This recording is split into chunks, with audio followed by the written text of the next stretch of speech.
Assalamualaikum warahmatullahi wabarakatuh. Halo sahabat sehat, selamat datang kembali di podcast Kesehatan Official.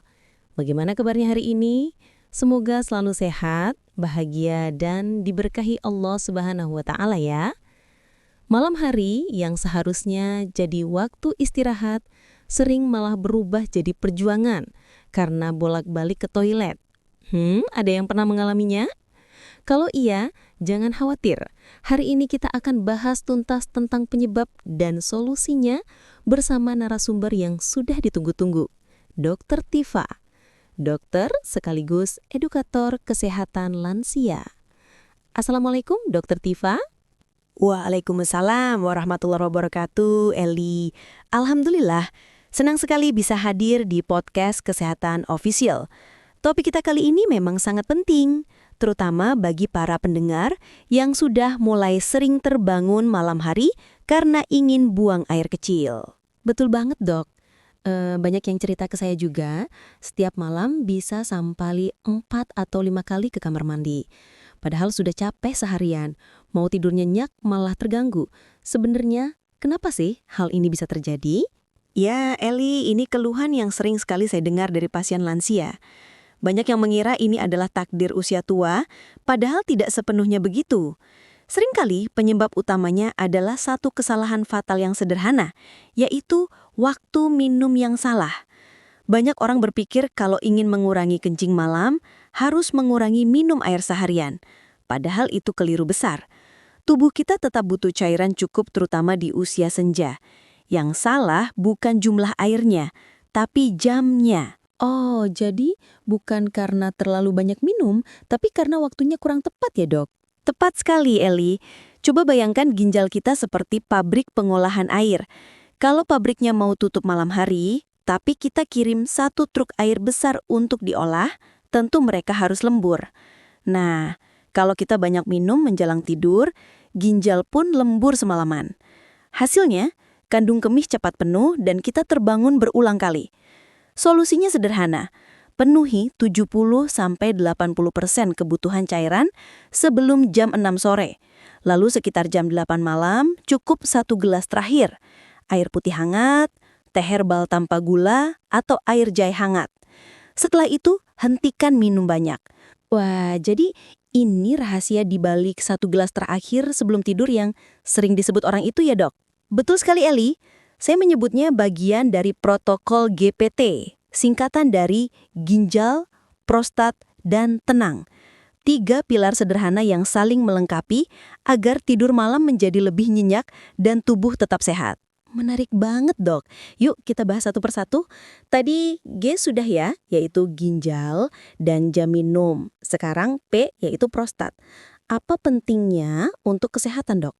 Nah, ini khususnya penting untuk bapak-bapak. Masalah sering kencing malam sering berhubungan dengan kesehatan prostat. Seiring bertambah usia, kelenjar prostat bisa membesar, disebut BPH atau pembesaran jinak prostat. Akibatnya, saluran kencing jadi tertekan, aliran jadi lemah dan buang air kecil tidak tuntas. Karena tidak tuntas, kandung kemih cepat penuh lagi. Untuk membantu, konsumsi makanan sahabat prostat, seperti tomat matang, biji labu, dan ikan kembung atau sarden. Ketiganya kaya akan likopen, zinc, dan omega-3 yang membantu menenangkan prostat. Wah, ternyata makanan sehari-hari pun bisa bantu ya dok. Tapi apakah ada yang perlu dihindari juga dok? Ya, Eli, sebisa mungkin kurangi daging merah berlemak dan makanan gorengan karena bisa memicu peradangan. Banyak pasien saya membuktikan setelah sebulan mengubah pola makan, mereka jauh lebih nyaman tidur malam. Luar biasa. Nah, sekarang kita ke huruf terakhir. T, tenang. Apa maksudnya dokter? Bagian ini sering diremehkan, padahal dampaknya besar sekali. Ketika pikiran kita tegang atau stres, kandung kemih menjadi lebih aktif. Baru sedikit terisi, sudah terasa ingin buang air kecil. Itu sebabnya sebelum tidur penting sekali menenangkan diri. Caranya mudah, lakukan latihan napas perut selama 5 menit, tarik napas perlahan lewat hidung 4 hitungan, tahan 3 detik, lalu hembuskan pelan lewat mulut selama 6 hitungan. Latihan ini mengirim sinyal tenang ke otak dan membantu tubuh bersiap tidur nyenyak. Wah, ternyata kuncinya ada di pikiran juga ya, Dok. Jadi, 3 pilar ini saling melengkapi ya, Dok? Betul sekali, Eli. Saya punya pasien bernama Pak Heru dari Solo. Dulu beliau bangun sampai 6 kali setiap malam. Setelah rutin menjalankan protokol GPT selama sebulan, beliau bisa tidur 7 jam penuh tanpa gangguan. Bahkan beliau bilang, rasanya seperti umur saya mundur 10 tahun. Masya Allah, kisahnya inspiratif banget. Tapi dok, apakah ada tanda-tanda bahaya yang harus diwaspadai kalau ternyata bukan sekedar kebiasaan dok? Ya, ini penting sekali. Kalau sering kencing malam disertai gejala berikut, segera periksa ke dokter.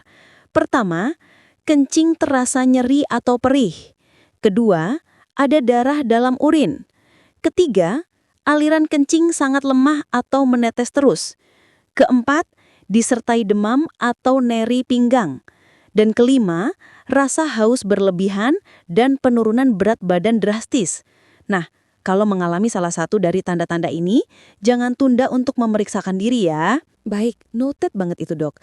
Jadi, protokol GPT ini bukan pengganti pengobatan ya, tapi cara menjaga keseimbangan tubuh secara alami ya dok. Betul, Eli. Dengan ilmu yang benar dan disiplin, kita bisa menjadi manajer bagi tubuh kita sendiri. Ingat, menjadi tua itu takdir, tapi menjadi tua dengan kualitas hidup yang baik adalah pilihan. Masya Allah, luar biasa sekali Dokter Tifa. Sebelum kita tutup, boleh dirangkum lagi 3 pilar dari protokol GPT ini dokter? Tentu, Eli. Pertama, ginjal, atur jam minum dengan bijak. Kedua, prostat, konsumsi makanan sahabat prostat. Dan ketiga, tenang, latih pikiran dan pernapasan agar tubuh rileks sebelum tidur. Terima kasih banyak Dokter Tifa atas ilmu yang luar biasa hari ini. Untuk teman-teman semua, jangan lupa praktikan dan bagikan episode ini ke keluarga dan sahabat tercinta. Semoga malam-malam Anda penuh tidur nyenyak dan kesehatan yang paripurna. Sampai jumpa di episode berikutnya di Podcast Kesehatan Official. Wassalamualaikum warahmatullahi wabarakatuh.